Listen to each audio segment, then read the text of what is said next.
Hello વિદ્યાર્થી મિત્રો, good morning. મજામાં બધા? આગળના લેક્ચરમાં આપણે યુનિટ 2 માં ટ્રુ અને ફોલ્સ અને ફિલિંગ ધ બ્લેન્ક્સ એ જોયેલું હતું.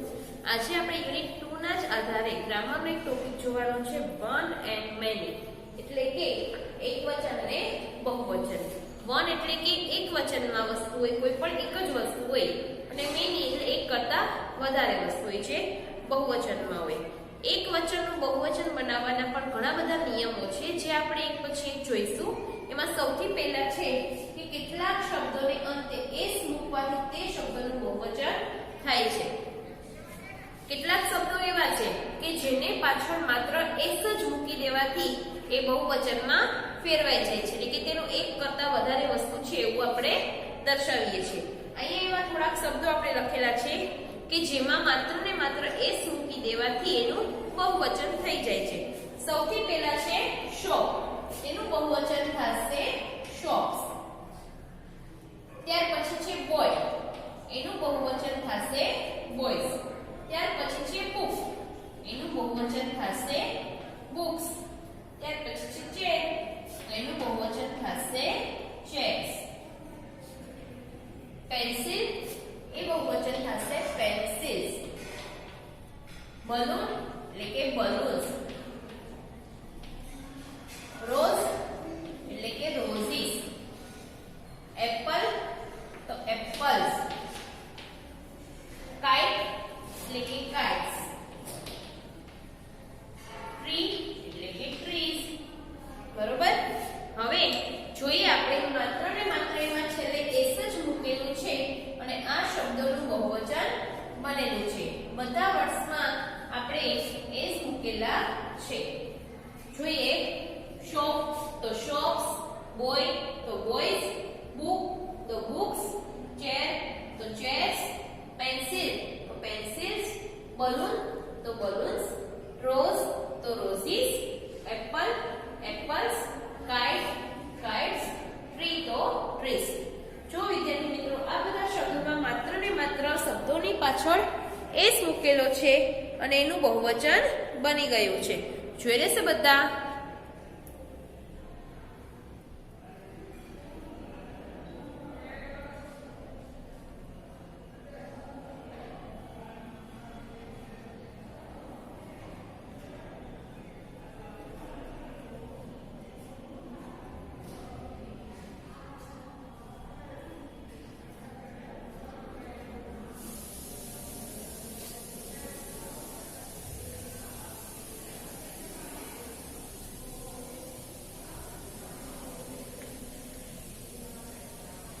ત્યાર પછી વિદ્યાર્થી મિત્રો જોઈએ આપણે કે શું નિયમ છે.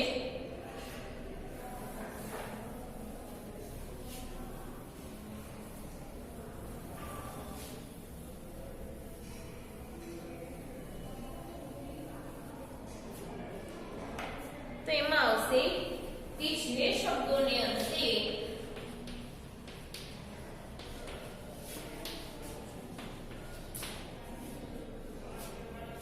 S, double S, SH, CH, H, કે, ઓ આવે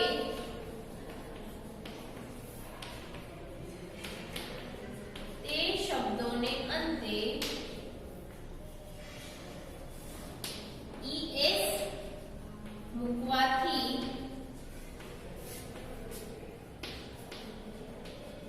બહુવચન થાય છે. જે શબ્દોને અંતે S, double S, SH, CH, x અને ઓ આવે તેના અંતે ઈએસ મૂકવામાં આવે છે. જોઈએ આપણે એવા કયા કયા શબ્દો છે, પછી આપણે એનું બહુવચન લખીશું. બસ, ક્લાસ, ગ્લાસ,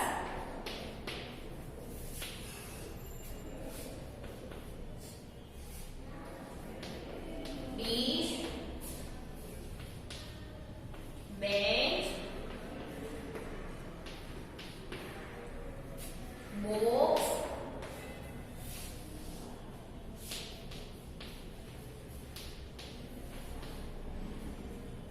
મેંગો,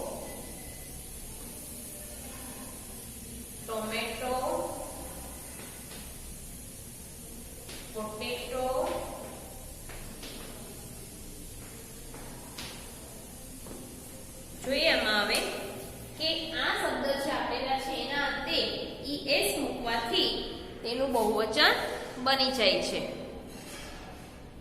તો કેવી રીતે એનો સ્પેલિંગ બનશે? તો જો અમુક શબ્દોને અંતે આપણને s છે, અમુક શબ્દને પાછળ આપણે sh છે, એ રીતે અહીંયા s છે, અહીંયા ડબલ s છે, અહીંયા પણ ડબલ s છે, અહીંયા sh છે, ch છે, ox છે, x છે, o છે, o છે અને o છે.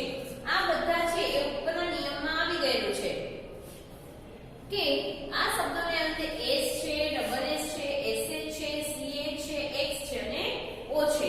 આવી રીતે શબ્દોને અંતે આવેલા છે જે અક્ષર, તેના લીધે તેનું બહુવચન est બને છે. તો બસ છે તો એમાં આવશે બસીસ. જોયું?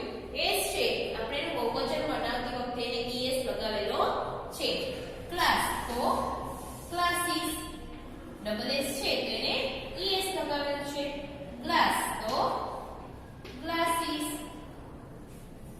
ડીશ એટલે કે ડીશીસ, બેન્ચ કે બેન્ચીસ, બોક્સ એટલે કે બોક્સીસ, મેંગો તો મેંગોસ,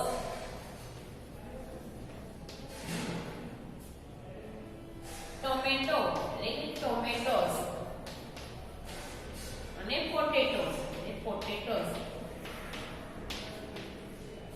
જો વિદ્યાર્થી મિત્રો s છે તો es લાગીને બહુવચન બન્યું છે, ડબલ s છે તો પણ es લાગીને બહુવચન બન્યું છે, અહીંયા પણ ડબલ s છે તો es લાગીને બહુવચન છે, sh છે એનું પણ es લાગીને બહુવચન છે, ch છે તો એનું પણ es લાગીને બહુવચન છે, x છે તો એના માટે પણ es લાગીને બહુવચન છે, o છે તો એના માટે પણ es લાગીને બહુવચન છે, અહીંયા પણ o છે તો પણ es છે અને અહીંયા પણ o છે તો પણ es લાગીને બહુવચન બનેલું છે. એટલે કે જે નિયમ છે એનું આ બધા સ્પેલિંગ ની અંદર પાલન થયેલું છે. જોઈ લેશે બધા એકવાર.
વિદ્યાર્થીઓ એના પછી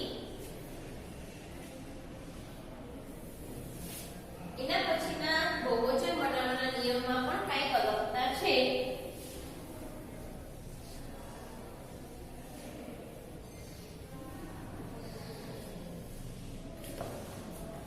તો એમાં શું કીધેલું છે કે જે શબ્દોની અંતે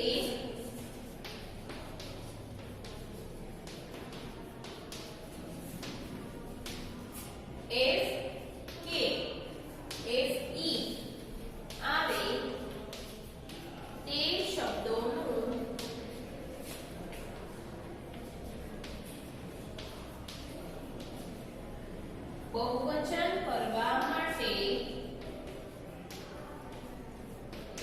fe ની જગ્યાએ ves મૂકવામાં આવે છે. જે શબ્દોને અંતે f કે fe છે તો એમાં બહુવચન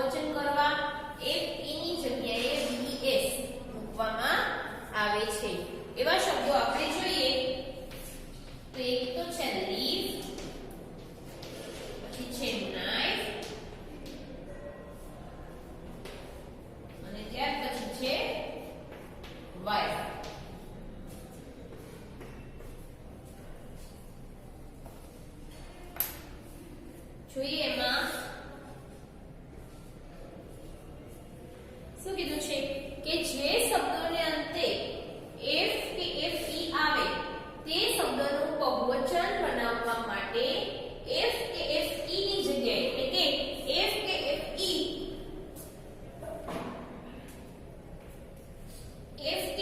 છે નીકળી જાય છે, એના બદલે ves મૂકવામાં આવે છે.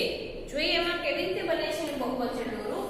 અહીંયા લેફ છે leaf, લેફ છે બહુવચન બનાવતી વખતે નીકળી જાય છે, એના બદલે ત્યાં આવે છે leaves.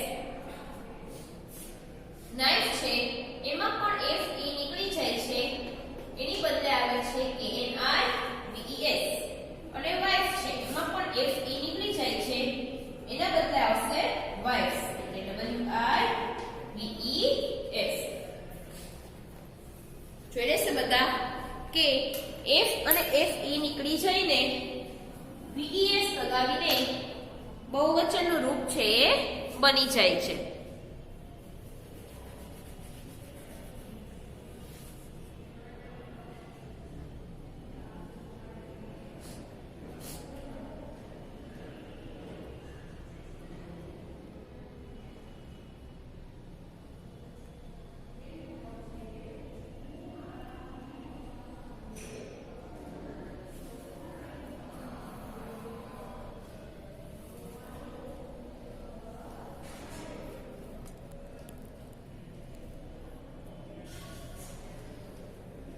અને ત્યાર પછી વિદ્યાર્થી મિત્રો હજી એક નિયમનું છે કે અમુક શબ્દનું બહુવચન છે એ અલગ જ થાય છે, એટલે કે તેનો સ્પેલિંગ પણ અલગ થાય છે અને ક્યારેક ઉચ્ચારણ સરખું આવે છે.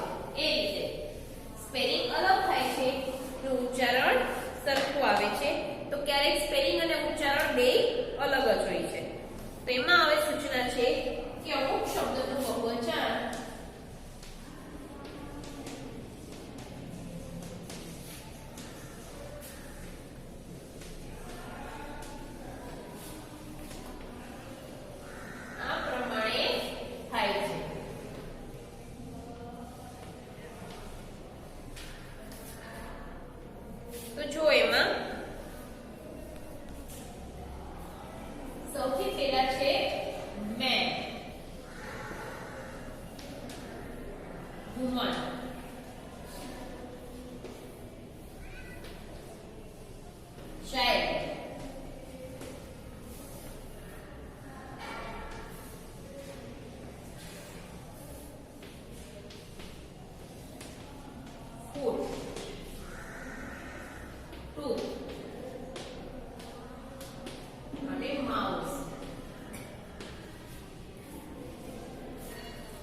સ્પેલિંગ પણ અલગ બની જાય છે અને એનું ઉચ્ચારણ પણ અલગ બની જાય છે. એટલા માટે આમાં કોઈ નિયમ બીજા લાગુ પડતા નથી. માત્ર એટલું જ છે કે અમુક શબ્દનું બહુવચન છે એ આ પ્રમાણે થાય છે. તો જોઈએ એમાં સૌથી પહેલા છે મેન, M-A-N.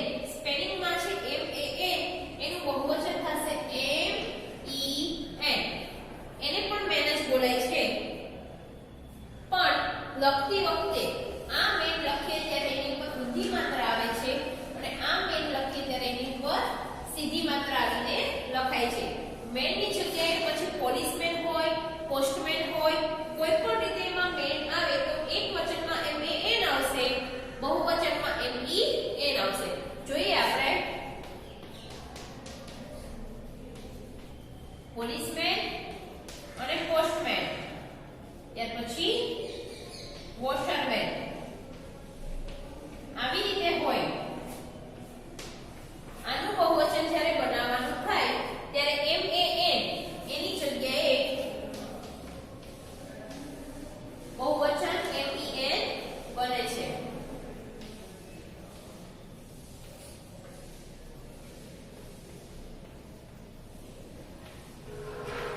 બરોબર છે? ટૂંકમાં જ્યાં જ્યાં મેન હોય છે ત્યારે તેનું બહુવચન બનાવતી વખતે M-A-N ના સ્થાને M-E-N આવે છે. અહીંયા પણ એમ છે વુમન છે, તો આમાં પણ M-A-N છે એટલે એનું બની જશે વિમેન, W-O-M-E-N, વિમેન. ચાઇલ્ડ, એનું આવશે ચિલ્ડ્રન. ચાઇલ્ડ એટલે એક બાળક, ચિલ્ડ્રન એટલે ઘણા બધા બાળકો. ત્યાર પછી છે ફૂટ, તો એનું બનશે ફીટ. ટૂથ, તો એનું બનશે ટીથ. માઉસ, તેનું બહુવચન બનશે માઇસ. જોઈ છે બધા એકવાર?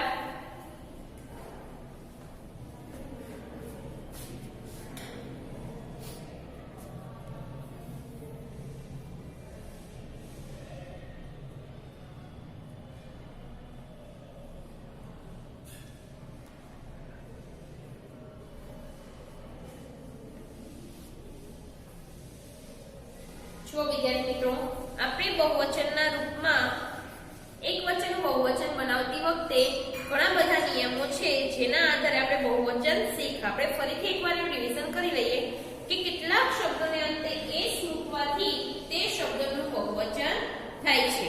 એવા શબ્દો છે તો કે શોપ નું શોપ્સ, બોય તો બોયઝ, બુક તો બુક્સ, ચેર તો ચેર્સ, પેન્સિલ તો પેન્સિલ્સ, બલૂન તો બલૂન્સ, રોઝ તો રોઝીસ, એપલ તો એપલ્સ, કાઇટ તો કાઇટ્સ અને ટ્રી તો ટ્રીઝ. ત્યાર પછી છે જે શબ્દોને અંતે S, double S, SH, CH, x કે ઓ આવે તો તે શબ્દોને અંતે ઈએસ મૂકવાથી બહુવચન થાય છે. એમાં છે બસ તો બસીસ, ક્લાસ તો ક્લાસીસ, ગ્લાસ તો ગ્લાસીસ, ડીશ તો ડીશીસ, બેન્ચ તો બેન્ચીસ, બોક્સ તો બોક્સીસ, મેંગો તો મેંગોઝ, ટોમેટો તો ટોમેટોસ, પોટેટો તો પોટેટોસ. આ સ્પેલિંગમાં જે સ્પેલિંગમાં છે S, double S, SH, CH, x કે ઓ હોય તો એની સાથે ઈએસ પણ લાગે છે.